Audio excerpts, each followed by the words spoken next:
It was interesting to know that there's so many components in a computer, and it was fun putting it in. I kind of want to go home and tear my computer apart just to see if I can put it back together.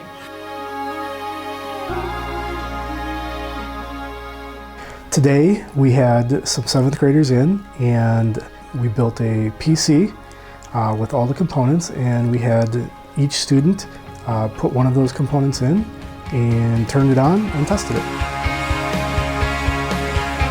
What I love most about the tours is when the kids come in and they do something that they didn't think they could do. I learned that there's problems even they don't know how to fix. If we don't teach the kids growing up about technology, they're going to have a difficult time in the future understanding it.